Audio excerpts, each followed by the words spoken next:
Listen, I think we should explore this serious question. We have speculated for decades that Jesus Christ is a prophet, a moral man, a good leader, someone whose example we should follow. But in Luke, Jesus clearly states that he is the Son of God. If Jesus Christ is the Son of God, then the question is, how should you and I respond? Let's tackle that today.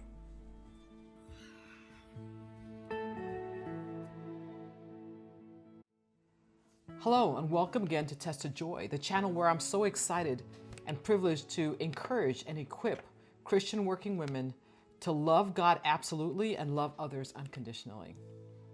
Many people claim that they know who Jesus is, right? If you ask 100 people on the street today, you're going to get all kinds of answers. He's a prophet. He's a good teacher. He's a good man. He was a moral leader. He was a revolutionary. He was a champion for the poor. He was a champion for women. There's so many descriptions for Jesus. But this is the reality. None of these are people that Jesus himself claimed to be.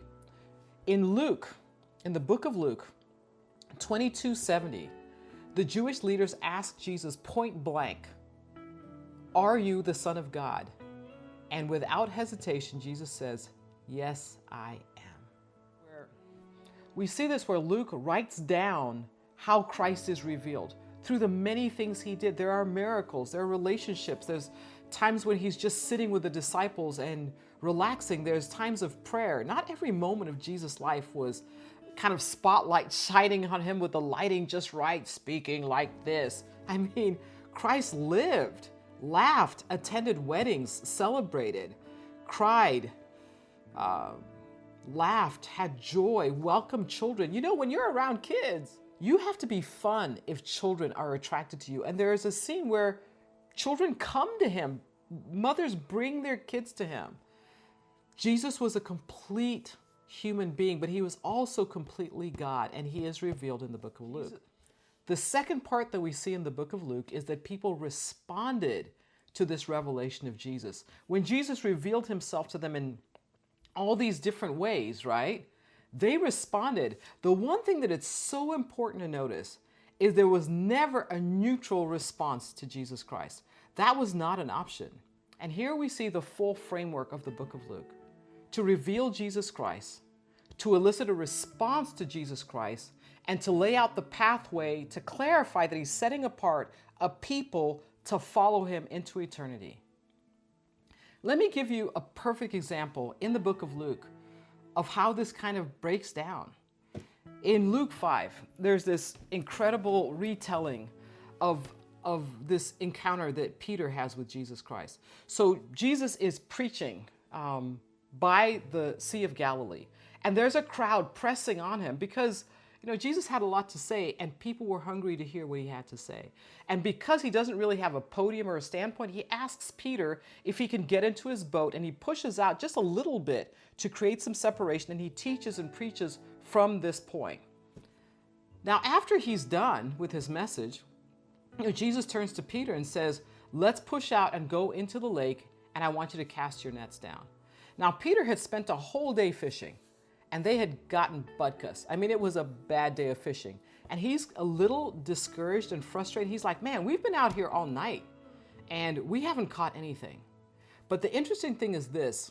Peter, despite the fact that he objects, decides, okay, let's do it. So they push out him. It's not just him and Jesus in a boat. There's also James and John, the sons of Zebedee, that are in another boat, and they're fishing together. And they go out and they cast their nets. There's tugs on the nets, and all of a sudden those nets start to fill to the capacity that it's starting to sink the boat. And there is just an abundance of fish in these nets that the boats are literally starting to sink. And when Peter sees this, it's like a light bulb goes off, and he's like, "Oh my goodness, I am in the presence of God. I am in the presence of holiness." This miracle clarifies who this man is that's sitting in my boat. And understanding his position, he turns to Jesus and he bows down. He says, "Look, I'm not worthy. I'm a sinful man. I'm not the kind of person that a godly man associates with." Now, what's so interesting is that now that Jesus gets this kind of confession from Peter, this awe and this reverence that he has for him, and he says, don't be scared, don't fear. From now on, you'll be a fisherman of men. When they get to shore, Peter, James, and John leave everything and they follow Jesus. So you have Jesus revealed, you have Peter's response, and then they leave to follow him. They are now his disciples, part of those people set apart for him. This is kind of the pattern of the book of Luke. I think this is kind of what we need to draw. I mean, we're going to spend some time studying the book of Luke, but I think what's amazing to me is that the obvious response when they recognized who Jesus was to follow him. The obvious choice was to leave everything and follow Jesus. You know, I'd be like, you know, I got my job, I got my kids, I've got security. What about my retirement? Is there a 401k? Is there a medical plan? What's going to happen in the future? You know, I mean, that's kind of how we look at life, right? Plan, plan, plan, set things apart, make sure we're financially secure. There is this filter through which you and I look at the world that makes it all about us and all about our plans, as if somehow what we do here is the final result. Peter just had the biggest catch he had ever had as a fisherman, right? Some would say, look, maybe I'll hang out with Jesus so Jesus can get me more fish, right? So that we try and invite Jesus into our plans and into our purposes. That's not what happens here. They leave all of this. They leave this abundance, this windfall that Jesus has demonstrated. And they say, and as Jesus calls them to something else, they leave everything and they follow him. My challenge to myself is, have I seen Jesus clearly enough to understand that the logical choice is to leave everything and follow him? Does it mean that he's telling us to sell everything and go? No, what he's saying is, I am the priority. My plans are the priority. And nothing that you're doing in your life now should hold you back from obeying me, following me, being set apart as a people to me, to serve me, to walk in lockstep and in relationship with me. Frankly, to return to what we were created to do.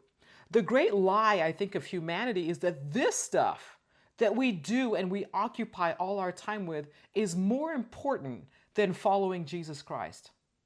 No, Jesus Christ is not just a prophet. Jesus Christ is not a good teacher. He's not a moral leader. He is the Son of God who calls you back into relationship with the living God to do and be all we were created to be. It is there that you find joy, peace, patience, kindness, goodness, faithfulness, self-control. It is there that our lives are complete. We were created to love God and to be loved back. We were created to follow God and serve him wholeheartedly. And it's there that we find fulfillment. It's not in our own stuff. We are to follow him. The obvious response is to follow Jesus. Man, I'm just kind of going, wow, what is it that holds me back, right? What are the things that I look at and I go, I don't know if I can, I mean, that's the question we got to ask, because if the obvious response is to follow Jesus, then the obvious second response is, what's holding me back? What's holding me back? That's the challenge. That's the question. I have another assignment for you this week. I'm loving the book of Luke because God is showing himself to me and I'm realizing he's so worth it. My challenge next week is to read Luke chapter 1 through 45.